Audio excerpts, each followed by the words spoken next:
Okay, so just in case you are wondering, would I recommend this particular motor? I would still say yes. So after around about 5,000 Ks, I still reckon it's a really good buy. Now, there have been a couple of issues. You're probably aware of the issues. One of them is this blue gear.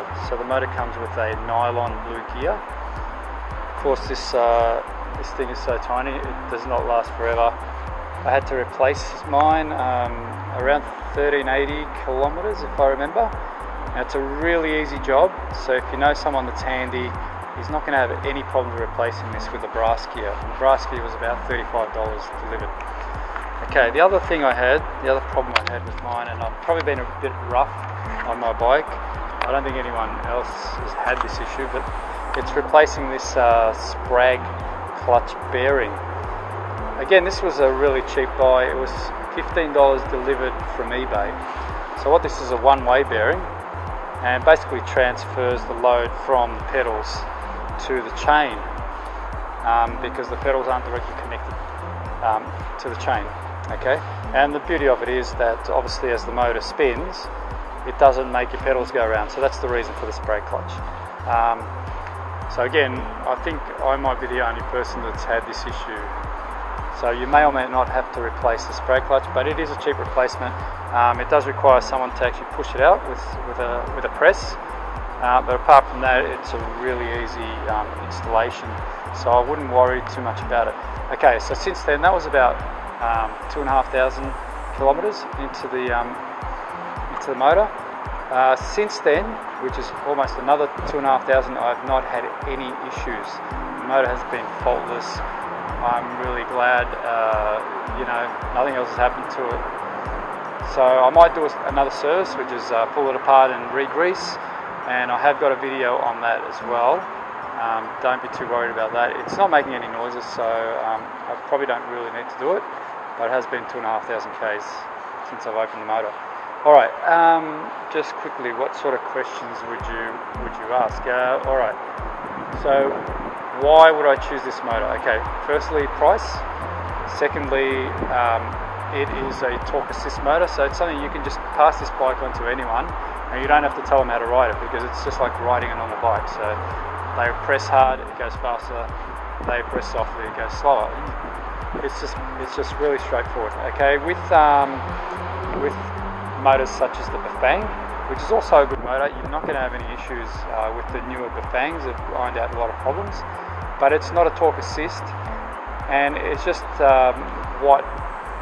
each person's different. I mean, some people want to pedal, so with the Bafang motor you don't really have to pedal. All you really need to do is move your feet around, and it basically goes to full speed depending on what level you've set. If you've set level 2, all you do is move your feet around and you'll be doing 25 k an hour. You set level 5, you move your feet around, you'll be doing 45 k an hour. Now with this motor, you've actually got to pedal, you've got to press hard if you want to go fast. Okay, it does make you work for it. But saying that, if you use say level 4 and you just want to sit on around 30 k an hour, it's not really going to make you sweat too much. You can ride to work like this, and you're going to arrive there without any sweat. But if you want to ride at 40, you're going to have to pedal, and you're going to arrive at work drenched. Okay, so really have a think about what type of motor you want. I'd recommend this, just because it's such an easy install. It does everything. You can go mountain bike riding with it, and you've got a lot more control because of the torque. You can press hard or press soft, and it's kind of really easy, just like a normal bike is. Okay, now, what are the downfalls? Now, I wouldn't have known this unless I'd purchased my other bike, which is a Trek Powerfly. Now, I'll show you some bits of the Trek Powerfly later, but what I noticed straight away is the motor's a lot more powerful, a lot smoother, but what I like about it the most is it actually revs out a lot more, so the cadence is a lot higher, and it's not really an issue. I mean, it's just an issue because now that I know the difference, I actually want this thing to rev out a little bit higher as well. So I've had these things where I want to take off really quick. So you're in first gear, you're on the highest assist mode, and you take off, and it's just like 3 pedals, and you're already up to its maximum cadence. and it just doesn't want to pull any harder, so you've just got to change gears straight away into second gear. You can imagine just like a manual car that wants to rev out to 3000 RPM, and you just got to change gears because it stops pulling after that speed. So the torque on the Trek, which is a Bosch motor, actually pulls a lot further. I mean, you can't pedal fast enough, so you actually need to change gears before the motor wants you to change gears, and that's what I want. So I'm going to do some mods to this bike, and like I said, you don't have to do it. It's just something I want to do, and if you do want to keep track of what I'm doing, I will be posting some short videos of where I'm up to. And if you do want to do it, you can follow in my footsteps as well. It's quite a cheap update. The first thing we need to do is, if we start off with a 36 volt motor, then we can overvolt. So we can overvolt that to 52 volt, 60 volt, and what that does is the 90 RPM that we do at 36 volt, we can now do 130 RPM at 60 volt. So you've got no limitations there on your RPM.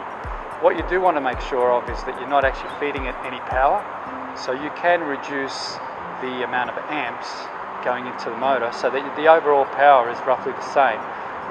So there is a project on Endless Sphere where we can update the firmware, and we can enter our own amp limiting and power limiting and all kinds of great stuff, and I'm going to be installing that as well.